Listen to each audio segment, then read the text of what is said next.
कहानी की शुरुआत में हमें एक शहर को दिखाते हैं जो पूरी तरह से सुनसान और खाली पड़ा था, जिसे देखकर ऐसा लग रहा था जैसे वहां बहुत दिनों से कोई भी इंसान मौजूद नहीं है। फिर हम वहां के एक बड़े मॉल को देखते हैं जिसके अंदर हम एक छोटे से बच्चे को भागते हुए देखते हैं, जिसके पीछे पीछे उसकी बड़ी बहन रीगन आकर उसे शांत रहने के लिए कहती है। वहीं उसी दुकान में दूसरी तरफ उनकी माँ एवरीन अपने छोटे बेटे को बहुत ही सावधानी से दवाई उतार कर खिलाती है। उधर वो छोटा बच्चा फर्श पर चौक की मदद से प्लेन का चित्र बनाता है और इशारा करके प्लेन उड़ाने के बारे में दिखाता है। फिर वो वहां से उठकर अलमारी के पास जाता है जहां पर ऊपर एक प्लेन रखा होता है, जिसे वो नीचे उतारने की कोशिश करता है, पर उतारते उतारते वो प्लेन उसके हाथ से नीचे गिरने लगता है। तभी रीगन उसे जमीन पर गिरने से बचा लेती है। फिर वहां पर उनके पिता ली आ जाते हैं और रीगन अपने पिता के पास आती है, जहां ली उसे बहुत सारे रेडियो सिग्नल्स को कनेक्ट करने के लिए एक डिवाइस को दिखाते हैं और तभी सब घर की तरफ जाने लगते हैं क्योंकि थोड़े समय में अंधेरा होने वाला था। हम यहाँ देखते कि उन्होंने अपने आने जाने वाले रास्ते में रेत फैला कर रखी है ताकि उनके चलने की भी आवाज ना आए, जिस पर से वो सब चलते चलते जंगल में आ जाते हैं जहाँ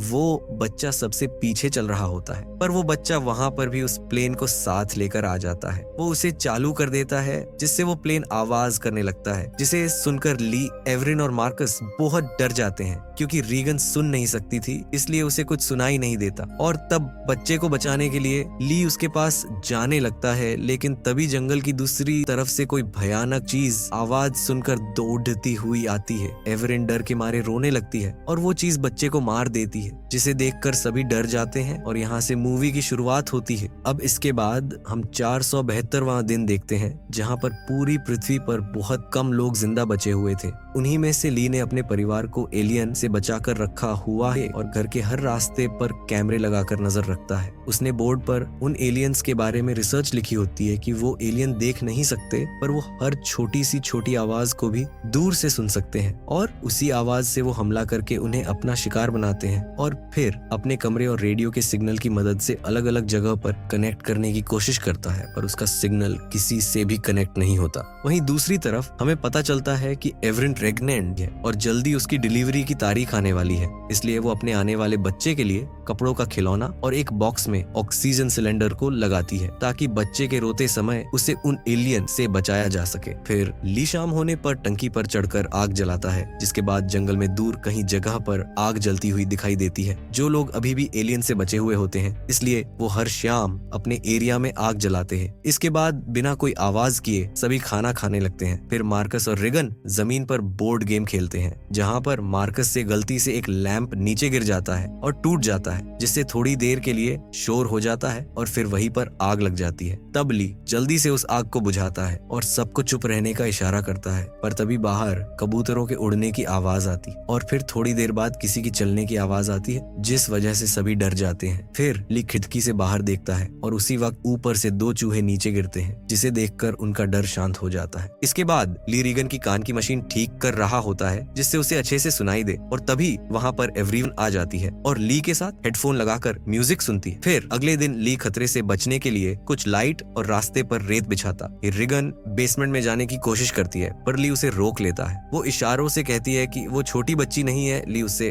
वो कान की मशीन देता है, पर रीगन उसे पहनने से मना करती है और ली को बोलती है कि उनकी बनाई हुई कोई भी मशीन काम नहीं कर रही है, और ली वो मशीन उसके हाथ में थमा देता है। इसके बाद ली मार्कस को अपने साथ खाना लाने के लिए साथ चलने को कहता है, पर मार्कस डर जाता है और जाने से मना करता है। तब उसकी माँ एवरिन उसे समझाती है कि उसके पिता उसे कुछ भी नहीं होने देंगे। फिर मार्कस ली के साथ जाने के लिए तैयार हो जाता है और रीगन भी ली के साथ जाने की जिद करती है, पर ली उसे घर पर रहने के लिए कहता है, जिससे वो नाराज होकर अपने कमरे में चली जाती है। फिर ली और मार्कस नदी में मछली पकड़ते हैं, पर मछली की आवाज से मार्कस डर जाता है। तब ली उसे समझाता है कि नदी की आवाज से एलियन को हमारी आवाज नहीं सुनाई देगी, जिसके बाद ली उसे झरने के पास ले जाता है और वहां पर उसे जोर से बोलने के लिए कहता है, इसलिए मार्कस जी भरकर चिल्लाने लगता है और वो दोनों बातें करते हैं। दूसरी तरफ रिगन अकेली कहीं पे निकल जाती है। फिर मार्कस ली से पूछता है कि क्या वो रिगन को उस बच्चे की मौत का कारण मानता है। तभी ली कहता है कि नहीं, जो हुआ उसमें किसी की भी गलती नहीं थी और वो रिगन से अब भी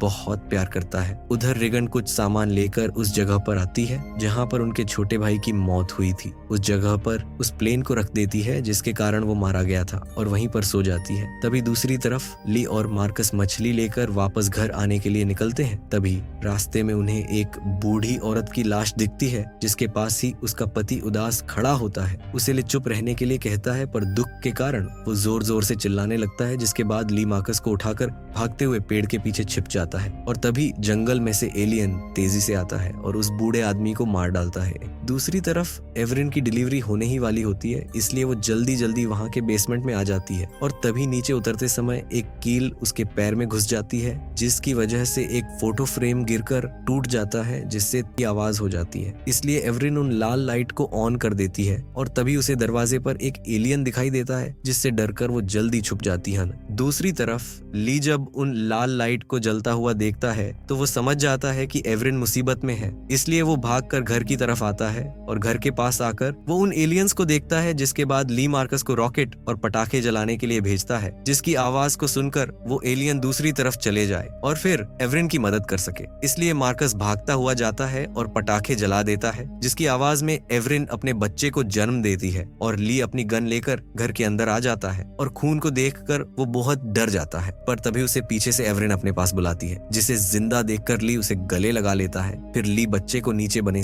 एक कमरे में लाता है और एवरिन को आराम करने के लिए कहता है। फिर रिगन पटाखे रॉकेट को देखकर भागते हुए घर की तरफ आती है और मार्कस भी सभी बॉक्स को जलाने के बाद डरने लगता है, इसलिए वो भागने लगता है जिससे उसकी टॉर्च नीचे गिर जाती है और वो खेतों में भाग जाता है। तभी रिगन खेत के पास आती है और तभी उसके पीछे एक एलियन आ जाता है। पर तभी रिगन के कान के मशीन में कुछ खराबी होती है और एक तेज आवाज होने लगती है। उस आवाज से एलियन को काफी तकलीफ होने लगती है जिसकी वजह से एलियन वहां से भाग जाता है। रिगन थोड़ा आगे जाती है तो उसे नीचे टॉर्च गिरी हुई दिखती है। तभी मार्कस उसे अपने पास खींच लेता है और चुप रहने का इशारा करता है। दूसरी तरफ एवरिन ली को अपने बच्चों की मदद करने के लिए कहती है जिसकी वजह से ली बेसमेंट के बाहर आ जाता है और फिर रिगन और मार्कस को कैमरे में खोजने लगता है। तभी वो दोनों टंकी पर चढ़कर आग जलाते हैं और वहां बैठ जाते हैं और उधर बेसमेंट में पानी भरने लगा जिससे एवरिन जाग जाती है। आवाज सुनकर एक एलियन भी वहां आता है जो उसके बच्चे की तरफ ही आ रहा होता है, इसलिए एवरिन किसी तरह अपने बच्चे को उठाकर ऊपर से गिरने वाले पानी के पीछे छुप जाती है। एलियन एकदम पास आकर आवाज सुनने की कोशिश करता है। तभी मार्कस से टंकी का दरवाजा खुल जाता है और वो उसके अंदर रखे मक्के में गिर जाता है जिसकी आवाज सुनते ही एलियन उनकी तरफ आता है और ली भी एलियन को भागता हुआ देख लेता है। तभी वो दरवाजा टूटकर नीचे गिर जाता है तो मार्कस को बचाने के लिए रिगन उसमें कूद जाती है पर रिगन मक्के के अंदर डूबने लगती है। किसी तरह मार्कस उसे बाहर निकालता है जिसके बाद वो एलियन टंकी पर पहुंच जाता है जिससे बचने के लिए मार्कस और रिगन अपने ऊपर दरवाजे को ओढ़ लेते हैं। जब एलियन उन पर हमला कर देता है